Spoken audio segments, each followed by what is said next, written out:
mo, single ka pa rin.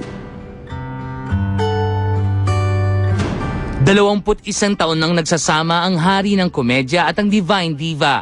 Ngunit hanggang ngayon, hindi pa rin natutupad ang plano ni Mang Dolphy at Jaja Padilla na sabay humarap sa altar. Kayo ba, Shasa, napagod na sa kahintay ng pinakaantay na kasal? Oo, kasi sabi nga sa kanya, kailan pa, baka nakabaston na ako. Oo nga, no?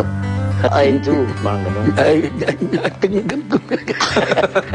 Paano maka-I do, ano? Lalaglag na yung mga ngipin mo doon. Oo. So, anong feeling mo ngayon? Huwag na lang? Or bahala na? Sa akin, okay pa rin. Pero sa ngayon, Sergio, masyado matagal na yun, di ba? No. Si Shasha ba frustrated? Of course. Workout. Hindi ko maitanong. Oh, frustrated, of course naman. Kasi we spend so much money na doon, no? Nag-down payment kami doon sa Amerika. Nang? 25,000 doon sa venue. The wedding, ano pala, no? Maraming Sa Las Vegas, ano? Plano sanang mangibang bansa ni Mang Dolphy at Jaja ngayong darating na Pasko. Ngunit dahil kapwa sila may pelikula sa Metro Manila Film Festival, kanselado na raw ang naturang plano. Si Mang Dolphy ang bida sa pelikulang dinirect mismo ng anak niyang si Eric. So, kumusta man ang relationship with Eric on the set? Okay naman. Basta ginagalang ko siya sa set as a director. Okay, I treat him like a director, my director. Ganun ako eh. Basta, siyempre, respetuhin yung katayuan niya. Pero paglabas, babatukan kita. It's difficult to direct my dad, even if he's my dad. He's somebody who's been in the business for 65 years. So how can you direct a master? How can you tell a master what to do? Pareho kayo ni Shasha ngayon nasa festival. Anong mensahe mo sa kanya?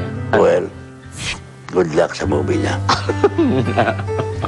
At sa movie ko na rin. Oo. So Dolphy, congratulations and best wishes. And sana matupad ang Christmas wish nyo.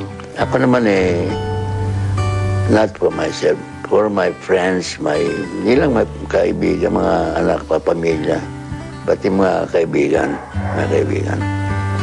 Thank you. Thank you. Thank you. And we'll have more of the Quezons, pero ito muna. This coming Sunday after Starstruck 5 Live, pwede niyong makasama at makita ng personal ang inyong mga paboritong Starstruck Final 14 Survivors. Kaya pumunta lang sa Starstruck Bazaar. So dream, believe, hindi believe believe, survive sa linggo na yan sa GMA Co-op parking lot right in front of GMA Network Center dito sa May Timog. At narito na ang taga nobody but Juan. Siyempre, kasama natin Van Dolph, si Epi Quezon, Direk Eric Quezon at ang kanilang mayamang producer na si Joe Aldeguer. Okay, Direk, mauna ka na. Yes, so of course, Butch, thank you very much for having us here. At gusto lang nating imbitahan ng ating mga televiewers na panoorin po ang Nobody But One. Dahil isa po itong masasabi natin medyo star-studded yung pelikula. Dahil kasama din natin dito si Eddie Garcia, si Gloria Romero, kasama si Pokwang, si Eugene Domingo, kasama, of course, si Heart Evangelista, kasama din dito. Si Charisse na Charisse Solomon. namin, oo. Yes, kasama din natin dito sa pelikulang ito. Si Berwin at marami pang iba. So, abangan po nila. Tsaka Butch. Saka marami nag-cameo. Marami nag-cameo dito sa pelikula. Pero Butch, masaya yung pelikula. It's, kumbaga masasabi nating non-stop entertainment from start to finish. And of course, kung nag-internet kayo, pwede nyo na siyang makita yung mga trailer at saka yung mga behind the scenes na iba sa www.wandamovie.com at saka kung may Facebook kayo sa OneDLC. Okay, si baby brother naman, na daddy na. Huwag niyo pong kalimutan supportan yung Nobody But One. Ito pong pelikulang to, pinaghirapan po ng aming kapatid na si Kuya Eric at ni Epi. Tayong lahat. Kami lahat, pero siyempre, iba pa rin yung ginawa na itong dalawa eh. Kaya medyo pagod yung dalawa. So, supportahan po natin lahat po ng pelikulang Pilipino at maraming salamat po. God bless you. For Mr. Aldeguer, our friend Lolit Solis wants to ask if you're really rich. Well, you're not going to afford some sinigang today. We'll see you after December 25th. Okay, nasagot niya. Okay. Anyway, please invite them. Get to Nobody But One.